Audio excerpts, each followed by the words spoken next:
So వివి వినాయక్ గారు ఖైదీ number 150, అలాగే అదుర్సు లాంటి కామెడీలు. ఈ డైలాగ్ మాత్రం మీదే. ఏది అమ్మతోడు మీదే. అన్నీనే. థ్యాంక్ యూ విజేంద్ర ప్రసాద్ గారికి, మా అందరికీ ఒక గురువులాగా ఆయన నమస్కారం. ఈ ఫంక్షన్కి వచ్చి అందరినీ, ముఖ్యంగా బోస్ గారిని, చంద్రబోస్ గారిని చూస్తుంటే చందమామ, నల్లటి చందమామ మీరు. అలాగే బండ్ల గణేష్, గని, మా బాబీ, అందరిని చూస్తుంటే చాలా హ్యాపీగా ఉంది. వేణు గారు సినిమా ట్రైలర్ చూశాను నేను, కోన వెంకట్ చూపించాడు. భలే ఎనర్జీగా చేసావు సాంగ్, భలే ఎనర్జీగా చేసావు. వాడు ఎవడకో ఫ్రెండ్కి తాళి కడతావు చూడు, ఆ షార్ట్ అయితే నాకు ఎంత కొత్తగా అనిపించిందంటే చాలా బాగా చేసావు. ఇందాక మా గని కూడా అంటున్నాడు, బండ్ల గణేష్, గని అంటాను నేను తన్ని, ఈ కుర్రోడు ఎర్రకొడేస్తాడన్నా అన్నాడు. చాలా పైకి రావాలని మనస్ఫూర్తిగా కోరుకుంటూ, అలాగే శ్రీదేవి ఈ సినిమా డైరెక్టర్కి పెద్ద బ్రేక్ అవ్వాలని నేను మనస్ఫూర్తిగా ఈ సినిమా మనస్ఫూర్తిగా కోరుకుంటున్నా. నాకు కోన వెంకట్ ప్రాణ స్నేహితుడు. ఇందాక విజేంద్ర ప్రసాద్ గారు చెప్పారు, ఏదైనా హెల్ప్ కావాలంటే ఏమీ ఆశించకుండా చేసే ఫ్రెండ్ అని ఆయన చెప్పారు. నిజంగా కోన వెంకట్ ట్రావెల్ చాలా విచిత్రంగా ఉంటుంది. ఫస్ట్ అంటే తను ఎవరితో జర్నీ చేసినా సార్, తెలుగులో ఫస్ట్ సినిమా ఫుల్ ప్లెజ్డ్గా రాసింది ఫస్ట్ నా సినిమా. సాంబా సినిమాకి డైలాగ్స్ రాశాడు ఫస్ట్ టైం. ఒక గవర్నమెంట్ ఎంప్లాయీగా స్టార్ట్ అయ్యాడు. గవర్నమెంట్ ఎంప్లాయీ, ఇదేంటి నీ గవర్నమెంట్ ఎంప్లాయీ నువ్వు సంబంధం ఏంటి అనిపిస్తుంది మనకి. ఆ తర్వాత ఐఏఎస్ఎల్ చేసే పనులు, అంటే ఒక మినిస్టర్కి పిఏగా వెళ్ళాడు.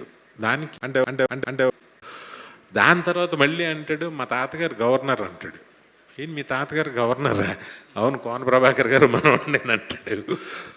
అది అయిపోయిన తర్వాత సరే రైటర్కి ఎలాగొచ్చావు అని అంటే, బాంబేలో రాము నేను బాగా ఫ్రెండ్స్ అంటాడు. రామ్ గోపాలవరం గారు తిను మంచి ఫ్రెండ్స్. రైటర్ ఎలాగయ్యో అంటే, రాము గారు ఏదో పాట రాయమన్నాడంట ఆయన. అంటే నేను పాట రాయడం ఏంటంటే నాకేం వచ్చు అన్నాడంట. నీ హిందీ వచ్చా అన్నా. వచ్చు. తెలుగు వచ్చా? వచ్చు. అదే రాయి, హిందీ పాటను తెలుగులో రాయి అన్నాడంట ఆయన, చాలా సింపుల్గా. అన్న తర్వాత సరే సాంగ్ రాసి ఇచ్చాడట. డైలాగ్స్ కూడా నువ్వే రాసి డబ్ చేసే సినిమా అన్నాడు. సత్య సినిమా అది. అలాగా రైటర్ అయ్యాడు, ఇక్కడికి వచ్చాడు. పూరి జగన్నాథ్ గారి ఆఫీస్లో ఉంటూ శివమండి రాశాడు. అక్కడి నుంచి నా దగ్గర, అంటే మనుషుల్ని ఎలా అట్రాక్ట్, తనకి తెలియకుండా తనతో కూర్చుంటే టైం తెలియదు, ఏమీ తెలియదు, అలా టైం వెళ్ళిపోతూ ఉంటుంది. He was a fantastic human being. నిజంగా ఒక చెప్పలేమన్నమాట. ఒక క్రైసిస్ ఉంటే ఆ టైంకి ఒక ఫోన్ చేస్తే వాళ్ళెవరు ఏంటి టైం ఏంటి ఏమి చూడ్డు, ఆ టైంకి వచ్చి టక్కన వాళ్తాడు, అది ఫుల్ఫిల్ చేస్తాడు. మళ్ళీ అక్కడి నుంచి ఇప్పుడు రైటర్ నుంచి ప్రొడ్యూసరు. నాకు ఆది లాంటి ఒక మంచి స్క్రిప్ట్ ఇచ్చిన నాకు అదుర్స్ లాంటి మంచి స్క్రిప్ట్ ఇచ్చిన కోన ఎప్పుడు చాలా బాగుండాలి. నిజంగానే కోన మంచితనానికి, కోనకి చాలా అద్భుతమైన అల్లుళ్ళు వచ్చారు. ఇద్దరు అమ్మాయిలకి చాలా మంచి ఘనంగా పెళ్లి చేశాడు. అన్నీ బెస్ట్, అన్నిట్లోనూ బెస్ట్. చాలామందికి తెలియదు సార్, ఈయన ఆత్రేయ గారికి ఫ్రెండ్ సార్. ఈయన ఎలాగవుతుంది అది అర్థం కాదు. అప్పటికి సినిమాకి ఈయనకి పరిచయమే లేదు, సంబంధమే లేదు. ఎవరన్నా మీడియా పీపుల్ అది ఇంటర్వ్యూ తీసుకుంటే ఆయనతో 2 hours వస్తుంది అది వాళ్ళిద్దరి స్నేహం గురించి. ఆత్రేయ, అవును బోస్ గారు, ఆచార్య ఆత్రేయ గారికి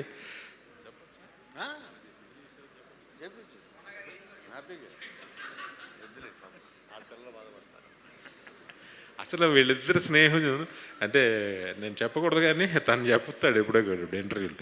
ఆశ్చర్యంగా చూసేవాడిని, ప్రతిరోజు ఒక ఆశ్చర్యంగా చూసేవాడిని నేను ఒక్కొక్క విషయం చెప్తుంటే.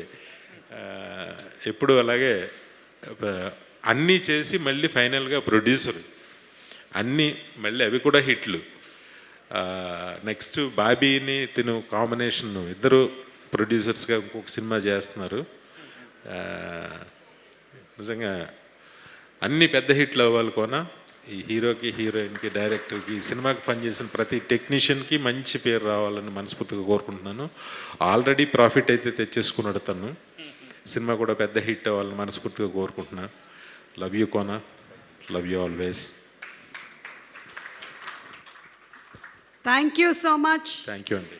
వినాయక్ గారు, అంటే లేదు ఇందాక అదే మేము ఆ క్వశ్చన్ అడిగాము, అసలు టాలెంట్, చదువు ఇవి రెండు అవసరమా సక్సెస్ అవ్వడానికి, లేదంటే టాలెంట్ మాత్రమే సరిపోతుందా, చదువు మాత్రమే సరిపోతుందా?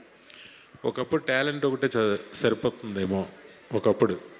ఇప్పుడైతే చదువు కంపల్సరీ. కంపల్సరీ అంటే నేను ఒక ఎగ్జాంపుల్ చెప్తాను. నాకు ట్యాగూర్ ఇక్కడ చేసిన తర్వాత చిరంజీవి గారితో చేశాను నేను. దాని తర్వాత నాకు హిందీలో ఒక చాలా పెద్ద స్టార్తో నాకు అవకాశం వచ్చింది ఆ సినిమా నన్ను చేయమని. నాకు అప్పుడు హిందీ రాదు, ఇప్పటికి కూడా రాదు. నేను మిస్ అయ్యాను. అలాగా లాంగ్వేజ్ చదువు లేకపోతే, మన వొకాబులరీ బాగోకపోతే, మనకి లాంగ్వేజ్లు రాకపోతే ఈరోజు ఎదగడం చాలా కష్టం, చాలా చాలా కష్టం. నిజంగా అందరూ మనస్ఫూర్తిగా బాగా చదువుకోండి. చదువుకున్న వాళ్ళే రండి. ఇంకా పెద్ద తెలివైన వాళ్ళు ఇంకా మంచి అవకాశాలు వస్తాయి చదువు ఉంటే. థ్యాంక్ యూ సో మచ్ వివి వినాయక్ గారు, చాలా మంచి మాట చెప్పారు. సో టాలెంట్తో పాటు చదువు కూడా ఉన్నట్టయితే ఇంకా ఎన్హాన్స్ అవుతారు. Thank you. సాంబా మేము చదువు మీదే తీసాము. అప్పుడు నాకు ఆ బాధ ఉంటుంది లోపల, నేను సరి చదువుకోలేకపోయినాయని. ఒకవేళ చదువు ఉంటే ఇటు వచ్చేవాడిని కాదేమో నాకు తెలియదు, కానీ అంతగానో గొప్పడయ్యావు. ఇంకా ఇవి ఏమన్నాయేమో రజనీకాంత్ గారు చెప్పినట్టు. Thank you so much thank you. Vinayak గారు. సుమ గారు అబ్బాయితో కూడా సినిమా దీవే, మంచి సినిమా. థ్యాంక్ యూ అండి వినాయక్ గారు, థ్యాంక్ యూ. మంచి ఆర్టిస్ట్ వినాయక్ గారు అబ్బాయి కూడా. డైరెక్టర్ అవ్వక ముందు నుంచే నాకు సుపరిచితులే. వినాయక్ గారు డైరెక్షన్ డిపార్ట్మెంట్లో వర్క్ చేస్తున్నప్పుడు మేము ఇద్దరం కలిసి, నేను సుమ గారు 4వ ముడి అని మీకు రైటర్ వినయ్ గారు తెలుసు కదా సార్, ప్రసాద్ గారు. ఆ వినయ్ గారు డైరెక్షన్ చేశాడు 4వ ముడి దాని పేరు. అది రాలా బయటికి, దానిలో హీరోయిన్ ఆవిడే.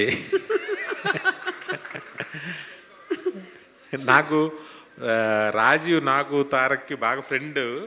అలాగా వీళ్ళ అబ్బాయి ఎదగాలని, అంటే రాజీవ్ కొడుకు హీరో అవ్వాలని లోపల ఒక పెద్ద మంచి హీరో అవ్వాలని ఉంటుంది కదా లోపల. ఆ బాధ్యత కోన నువ్వు తీసుకో. మంచి కథ మాట్లాడుకుంటున్నాం.